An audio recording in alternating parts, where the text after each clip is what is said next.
श्री स्वामी समर्थ. स्वामी महाराज तुमच्या सर्व चांगल्या इच्छा पूर्ण करो ही स्वामींच्या चरणी प्रार्थना करते आणि आजच्या या व्हिडिओला सुरुवात करते. पण त्या अगोदर चॅनलवरती नवीन असाल तर सबस्क्राईब करा आणि शेजारील बेल आयकॉनलाही प्रेस करा, म्हणजे माझ्या सर्व नवीन व्हिडिओंचं नोटिफिकेशन तुम्हाला मिळेल आणि तुम्ही एक पण व्हिडिओ मिस करणार नाही. महाशिवरात्री हा जो दिवस असतो तर तो भगवान शिवाची उपासना आराधना करण्यासाठी सर्वात महत्त्वाचा दिवस मानला जातो. हा जो दिवस आहे या दिवसाची वाट प्रत्येक जण शिवभक्त त्याचबरोबर हिंदू आतुरतेने पाहत असतात. ही सर्वात शक्तिशाली आणि उत्साही रात्रींपैकी एक आहे. भगवान शिवाच्या नावाने प्रकट होणे या दिवशी चमत्कार घडवते. वातावरण भक्ती, प्रेम त्याचबरोबर ऊर्जेने भरलेले असते. ओम नमः शिवाय या जपाने भरलेले असते. लोक दिवसभर आणि रात्रभर प्रार्थना करतात, ध्यान करतात आणि त्याचबरोबर स्वतःला परमात्म्याला समर्पित करत असतात. महाशिवरात्र जी आहे तर ती या 2025 मध्ये बुधवारी 26 फेब्रुवारी रोजी साजरी केली जाणार आहे. यावेळेस आपल्याला भगवान शिवशंकरांची आराधना करायची आहे. महाशिवरात्र हा जगभरातील शिवभक्तांसाठी एक महत्त्वाचा दिवस मानला जातो. महाशिवरात्री हा तो दिवस आहे जो शतकानुशतके प्रतीक्षा, तपश्चर्या आणि साधना केल्यानंतर भगवान शिव आणि माता पार्वती यांचे अखेर एकत्रीकरण झाले होते. तर काहींसाठी ही रात्र आहे जेव्हा भगवान शिव यांनी तांडव सादर केले होते. अशा अनेक कथा आपल्याला आपल्या ग्रंथांमध्ये सापडत असतात आणि त्याबद्दल आपण माहितीही करून घेत असतो. पण या महाशिवरात्रीच्या दिवशी आपण उपवास करत असतो किंवा उपवास करत नसाल तर आपल्याला आपल्या घरामध्ये काही या वस्तूंचं जे सेवन आहे तर ते चुकूनही करायचं नसतं. हा एक पदार्थ जो आहे तर तो या दिवशी चुकूनही खाल्ला जात नाही. त्याबद्दलची संपूर्ण माहिती आजच्या व्हिडिओमध्ये आपण घेणार आहोत की कोणता पदार्थ आहे तो चुकूनही आपल्याला खायचा नाही. त्याचबरोबर या दिवशी आपल्याला कोणकोणत्या नियमांचं पालन करायचं आहे, त्याचबरोबर या दिवशी आपण काय करावं, काय करू नये, संपूर्ण शिवरात्रीची माहिती आपण या आजच्या व्हिडिओमध्ये घेणार आहोत. त्यामुळे व्हिडिओ हा स्किप न करता शेवटपर्यंत पाहत रहा. चॅनलवरती नवीन असाल तर सबस्क्राईब करा, त्याचबरोबर बेल आयकॉनलाही प्रेस करा, म्हणजे माझ्या सर्व नवीन व्हिडिओंचं नोटिफिकेशन तुम्हाला मिळेल आणि तुम्ही एक पण व्हिडिओ मिस करणार नाही. त्याचबरोबर कमेंटमध्ये ओम नमः शिवाय लिहिला अजिबात विसरू नका, जेणेकरून भगवान शिवशंकरांची तुमच्यावर भरभरून कृपा होईल. शिवरात्रीचा उपवास सूर्योदयापासून सुरू होतो आणि दुसऱ्या दिवशी सकाळी चौथा प्रहर संपल्यानंतर तो संपत असतो.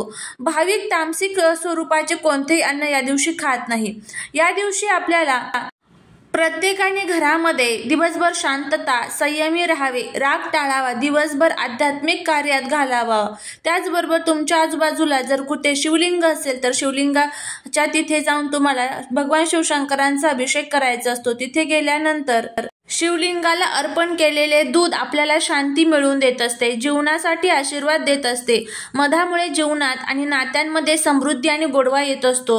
भगवान शिवाला अर्पण केलेले दही थंडावा देते आणि चांगले आरोग्य आपल्याला प्रदान करत असते. बेलपत्र अर्पण केल्याने भगवान शिव आपल्यावरती प्रसन्न होतात.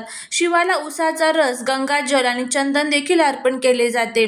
या दिवशी आपल्याला भगवान शिवशंकरांचा अभिषेक करायचा असतो. अभिषेक करणे हा महाशिवरात्रीतील सर्वात महत्त्वाचा भाग आहे. भगवान शिवाने अर्पण केलेल्या वेगवेगळ्या नैवेद्यांचे वेगवेगळे अर्थ आणि महत्त्व आपल्याकडे असतात. यामध्ये तुम्ही 12 प्रकारचे पदार्थ हे भगवान शिवशंकरांना अर्पण करू शकता. त्यामध्ये गाईचं कच्चं दूध असतं, दही असतं, त्यानंतर मध, तूप, साखर, त्यानंतर कोणत्याही उसाचा रस, त्याचबरोबर फळांचा रस, असे अनेक पदार्थ हे तुम्ही शिवलिंगावरती अर्पण करू शकतात. तुम्ही तांदूळ अर्पण करू शकतात, त्याचबरोबर मूग, काळे तीळ, उडीद, अशा ह्या ज्या वस्तू आहेत ह्या आपण का अर्पण करत असतो, कारण यामुळे आपल्या जीवनातील जे काही संकटे, अडचणी, दुःख आहे तर ते भगवान शिवशंकर हे दूर करत असतात. भगवान शिवशंकरांनी आपल्यासाठी, आपल्या सर्वांसाठी हलाहल जे विष आहे तर ते ग्रहण केलं होतं आणि त्यामुळेच त्यांच्याप्रती कृतज्ञता व्यक्त करण्यासाठी ह्या सर्व वस्तू आपल्याला शिवशंकरांना अर्पण करायच्या असतात. बिल्वपत्र, धतुरा ह्या सर्व वस्तू जर तुम्ही अर्पण केल्या तर जीवनामध्ये असणारे सर्व संकट जे आहेत तर ते आपल्या दूर होत असतात. त्याचबरोबर बघा, शिवरात्रीच्या दिवशी आता कोणकोणते पदार्थ आपल्याला खायचे नाहीत त्याबद्दलची आपण माहिती घेणार आहोत. त्यामुळे जर तुम्हाला हा व्हिडिओ आवडला तर चॅनलला सबस्क्राईब करा आणि शेजारील बेल आयकॉनलाही प्रेस करा. कमेंटमध्ये ओम नमः शिवाय लिहिला विसरू नका. शिवरात्रीचा उपवास केल्यामुळे आपल्याला संपूर्ण जे वर्षभरातले सोमवार येत असतात तर त्या उपवासाचं फळ मिळत असतं। आणि त्याचबरोबर महाशिवरात्रीच्या उपवासामध्ये आपण अनेक पदार्थांचं सेवन करत असतो। त्यामध्ये तुम्ही साबुदाणा सेवन करतात, राजगिरा सेवन करत असाल, इतर अनेक पदार्थ तुम्ही उपवासामध्ये सेवन करत असतात।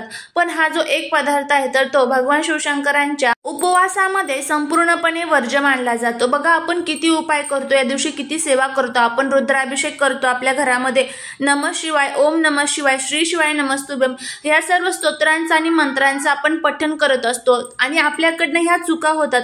आपण म्हणतो की मी खूप सेवा करते, उपाय करते, पण तरीही मला त्याचं फळ का मिळत नाही?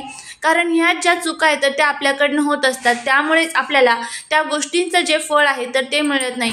त्यामुळे आपल्याला ह्या सर्व ज्या गोष्टी आहेत तर त्या पाळायच्या असतात। या दिवशी घरामध्ये ब्रह्मचर्याचं पालन हे आवर्जून करावं। त्याचबरोबर शिवलिंगावर कोणत्याही प्रकारचे तुटलेले फुटलेले पदार्थ अर्पण करू नये।